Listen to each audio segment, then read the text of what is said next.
সালাম ও শুভেচ্ছা নিয়ে শুরু করছি আরো একটা এপিসোড। আমি অলরেডি ভিডিও বানিয়েছি, তো তারপরে আরো কিছু কথা বাকি ছিল, তো সেগুলো বলার ইচ্ছা হচ্ছে, তো সেগুলো বলা দরকার। তো আসলে এই যে বর্তমানে যেটা চলছে, ট্রাম্প ক্ষমতা আসার পরে বিভিন্ন রকম শুল্ক নীতি নিয়েছে বিভিন্ন দেশে। তারপরে এখানে একটা বিষয় কিন্তু খুব গুরুত্বপূর্ণ, সবার একটু জানার দরকার। ট্রাম্পের যে ইয়ে আছে ভাইস প্রেসিডেন্ট, ওই যে ভ্যান্স, কি একটা নাম, ভ্যান্স না কি হাবিজাবি, তো সে কিন্তু খুবই খুবই মুসলিম বিদ্বেষী, খুবই মুসলিম বিদ্বেষী। আর তার যে দোসরগুলো সবাই কিন্তু আহ ইহুদি, ঠিক আছে, ইহুদি, তারাই কিন্তু তার দোসর, মানে তারাই বন্ধু, তার খুব কাছের বন্ধু। তো অলরেডি সে কিছু ভুলভাল কথা বলেছে, অলরেডি এর আগেও খুব বড় বড় কথা বলেছে। এবং বর্তমানে দেখতে পাচ্ছি মূল যে মাথা এখানে, এই যেটা চলছে বর্তমানে, প্রায় 500 কেজি, 1000 কেজি, 2000 কেজি, 5000 কেজির যে বোমগুলো দিয়ে বড় বড় হাসপাতাল পর্যন্ত গুড়িয়ে দিচ্ছে ইসরায়েল ইসরায়েল আসলে কি, এই যে বোমাগুলো কিন্তু আহ, ইসরায়েলের বোমা নয়, এগুলো আমেরি বোমা। বলছি এই কারণে বলছি যে, কারণ এই বোমাগুলো যখন মারছে ইসরায়েল আমাদের ফিলিস্তিনি ভাইদের যেসব ঘর বাড়ি বা বসতি স্থাপনা গুলোতে, সেখানে কিন্তু মানে বোমার যে ফ্রিকোয়েন্সি এত ফ্রিকোয়েন্সি, মানে ব্লাস্ট হওয়ার সাথে সাথে কিন্তু উড়ে যাচ্ছে, মানুষগুলো উড়ে চলে যাচ্ছে, উপরে যাচ্ছে। তার মানে কি, মানে কি ধরনের বম বলতে গেলে, কি এমন ধরনের বম এটা বুঝতে হবে। মানে খুবই শক্তিশালী বোম তারা ইউজ করছে বর্তমানে। এখানে ইয়েমেন, তারা তারা অ্যাকচুয়ালি আরবেরই অংশ। তো ইয়েমেনিরা তারা বিভিন্ন জাহাজগুলো এডেন সাগরে বা ওই সুয়েজ খালের যেসব আসে, মানে ওখানকার যে জাহাজগুলো তারা আটকাচ্ছে বা ধ্বংস করছে আমেরিকাদের কিছু কিছু শিপ বা ইসরায়েলের পণ্যবাহী জাহাজগুলো। তো তারপরেও কিন্তু তারা আসলে কেন করছে, কারণ তারা বলছে যে আমাদের ওখানে যদি করো, তাহলে আমরা এটা করব। ঠিকই বলছে। এখন বিষয়টা হচ্ছে যে এভাবে করার মাধ্যমে কি তারা থামাবে? থামাবে না। আসলে কি শেষ সময়ে চলে এসেছি আমরা, এবং সর্বোচ্চ শেষ সময়ে। কারণ 1400 হিজরির পরে কি হবে, রসুলের একটা হাদিস ছিল, সেটা আমরা জানি অলরেডি কি হয়েছে। তার পরবর্তী ঘটনা বলতে গেলে অনেকটা ভিডিও হয়ে যাবে, আমি অত ভিডিও আসলে করতে চাই না, মানুষ আসলে দেখতেও চায় না।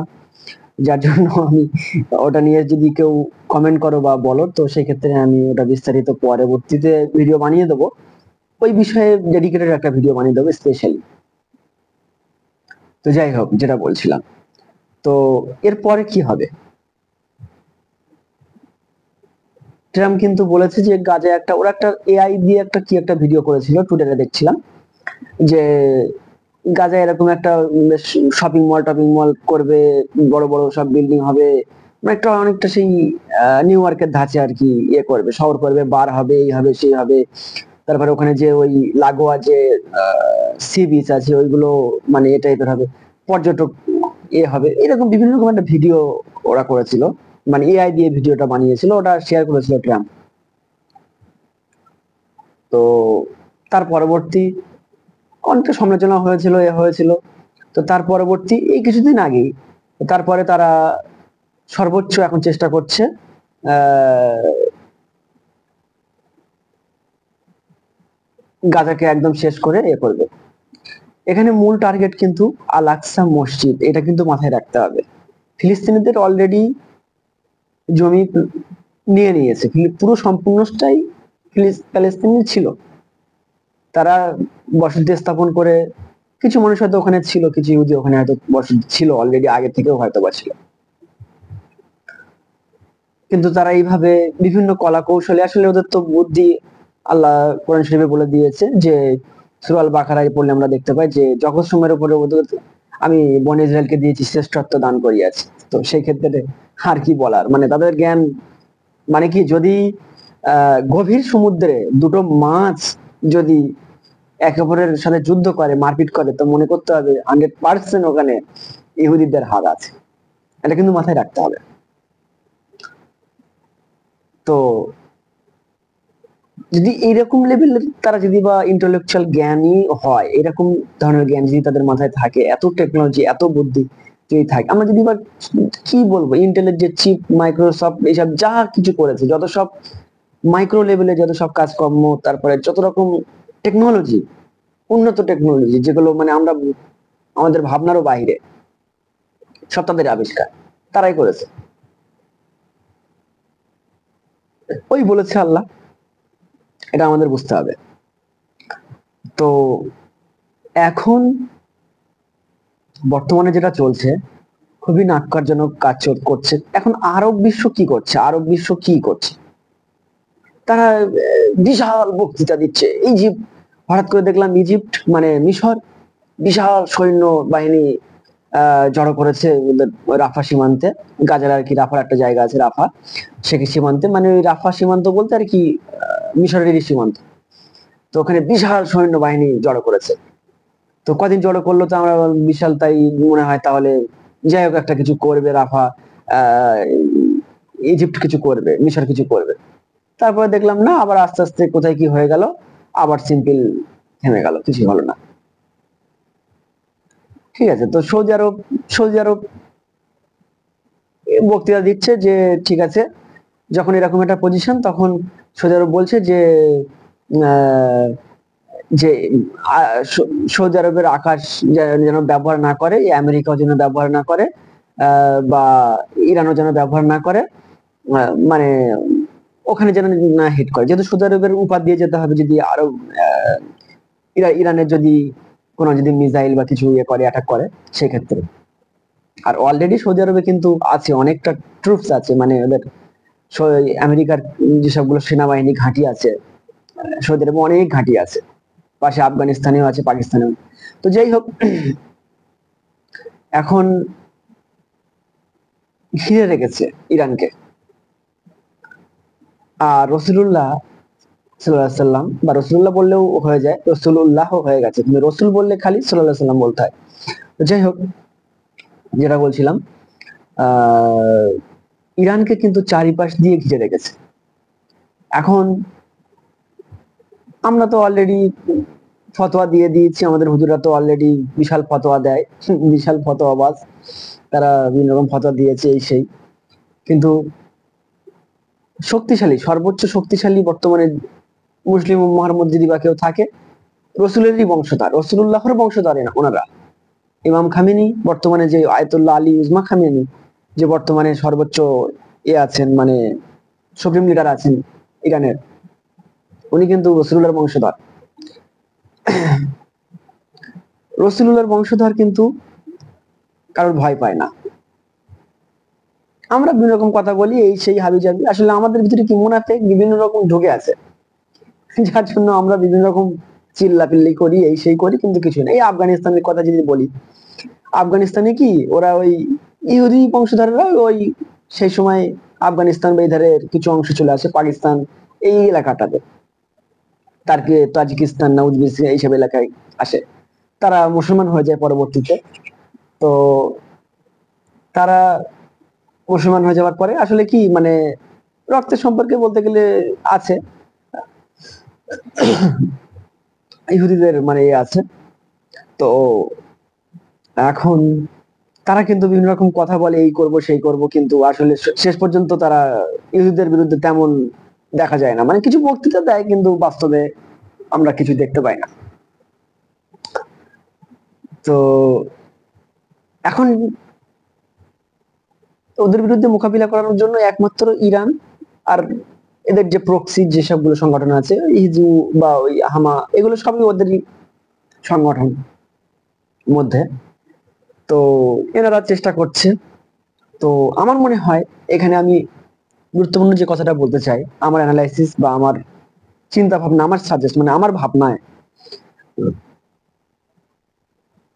এভাবেই কিন্তু ইমাম মাহদী আলাইহিস সালাম আবির্ভাব হবে। এখন ইমাম মাহদী আলাইহিস সালাম কোথা থেকে আবির্ভাব হবে সেটা বোঝা খুবই মুশকিল। সেটা ঠিক কোন জায়গা থেকে হবে আমরা সেটা সঠিকভাবে জানি না। তো অনেকে অ্যাজাম্পশন করে শাম থেকে হবে, অনেকে অ্যাজাম্পশন করে খোরাসান থেকে হবে, ইত্যাদি ইত্যাদি। তো যাই হোক, যেখান থেকেই হোক, তিনি আবির্ভাব হবে কখন? যখন মুসলিম উম্মাহর অবস্থা একদম শোচনীয় অবস্থায় চলে আসে।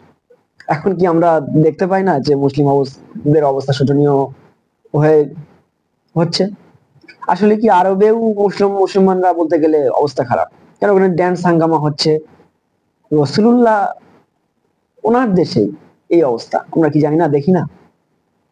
তার মানে কি ওখানে যে আরবের যে এগুলো আছে, আসলে আরবের মধ্যে অনেক, ওরা তো মানে ওদের মধ্যে অনেকেই মানে জ্ঞান কম।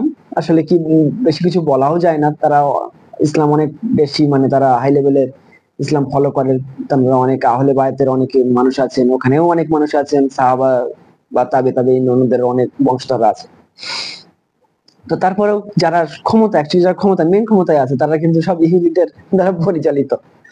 তো এই জিনিসটা অনেকেই বুঝতে পারে না, আমাদের এখানকার আলেম হুজুররা এই না আরবে এটা বলেছে, ওটা মিথ্যা, হারাম তো হারাম, ওটা এই তো এই। কোরআনটা খুলে দেখলো না সে কি বিষয়টা, কোরআন শরীফের যে মূল কি বলছে না, কিন্তু ওরা যে বলেছে সেটা ঠিক কথা। এখন আরবদের সম্পূর্ণ দোষও দেওয়া যাবে না, কারণ তারা এমন একটা পজিশনে পড়ে আছে যে তারা কিছু করতেও পারবে না, এরকম একটা অবস্থা। আহ কিন্তু রসুল সাল্লাল্লাহু আলাইহি ওয়াসাল্লামের বংশধরে যে এখন আছেন বর্তমানে, তারা কিন্তু আহ থেমে থেমে নেই। আর তারা কখনোই মাথা না হ্যাট করবে না, কি আমেরিকা কি ইজি, তারা কখনোই মাথা হ্যাট করবে না, আর করেই নেই। এই কদিন আগেই যখন সারা আরব বিশ্ব ঘুমিয়ে আছে, কিছুই একটা ঢিলও ছুটতে পারছে না ইহুদের বিরুদ্ধে, তখন কিন্তু এই ইরান কিন্তু প্রায় 200-300 মিসাইল মেরেছে। যদিও সেটা তারা টেস্ট মূলক করেছে, যে মেরেছে তারা ধরেই কাজ হয়নি। অবশ্য তারা টার্গেটও ছিল, তারা কাজ হবে না এরকম, এমন এমন জায়গায় ওরা টার্গেট করেছিল, আমরা জানি সেটা। যাই হোক, এখন মুসলমানদের ঐক্যবদ্ধ না হলে সম্পূর্ণ বিনাশ হয়ে যাবে। সেটা হোক ভারতে, সেটা হোক মধ্যপ্রাচ্যে, আর যেখানেই হোক। মধ্যপ্রাচ্যে তো সবই মুসলিম, সবই মুসলিম, তারপরে সেখানে এত ঝামেলা হচ্ছে কেন, বা এরকম হচ্ছে কেন? কারণ সেখানে একটা বড়, সেই আমি বলছিলাম মাছের, ওই যে দুটো মাছ যদি যুদ্ধ করে সেখানে কিভাবে লাগানো যায়, তো মূল কিন্তু এরা আছে, ঠিক আছে। আর 1947 সালের আগে যখন ইসরায়েল ইসরায়েল গঠন হয়নি, তারা তখন ওই সালমান বলে একজন গুপ্তচর ছিল, ঠিক আছে। তার বিষয়ে আমি আর একটা ভিডিও বানাবো। ওনার ওই যে কি বলবো, ডেভিল টাইপের, ও কিন্তু সব থেকে বেশি মানে করেছে ডিভাইড করার জন্য, বা যত সব ষড়যন্ত্রের মূল সে হোতা বলতে গেলে ওইখানে। তো যাই হোক, মুসলমানরা কিন্তু নিরীহ, ইনোসেন্ট। ইহুদিরা অনেক জ্ঞানী, তারা আসলে এত জ্ঞানী, তারা কিন্তু খুব ভালো রকম মানে জানে তারা আল্লাহ, তারা নিয়ামত অনেক ভোগ করেছে। আমরা জানি মান্নাত সালোয়াত যেসব খাবার তারা খেয়েছে, তারপরে অনেক নিয়ামত বর্তমানে তার যদি আমরা দেখি, তারা তাদের বিরাট জ্ঞান, তাদের উপরে কি বলবো, জ্ঞান আর জ্ঞান। তারা তারা ইচ্ছা করলে যখন কি করবে, মানে আয়রন ডোম বানিয়েছে, আমরা তো দেখে অবাক যে আয়রন ডোম, বাপরে বাপ, সেই তো। তো তার মানে কি মুসলমানদের এইভাবে শেষ হয়ে যাবে না? সময় হয়ে ঘনিয়ে আসছে, আসলে আল্লাহ এগুলো করছেন, আসলে উনি আল্লাহ মহাজ্ঞানী আল্লাহ, উনি এইসব গুলো আসলে পাই টু পাই করে নিয়ে আসছে, ঠিক আছে। তো এইভাবেই মানে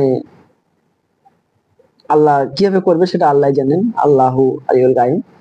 গায়েব, উনি ভালো জানেন। তো যাকে এতটা অনেক ভিডিও করলাম, সবাই ভালো থাকবেন, সুস্থ থাকবেন, bye.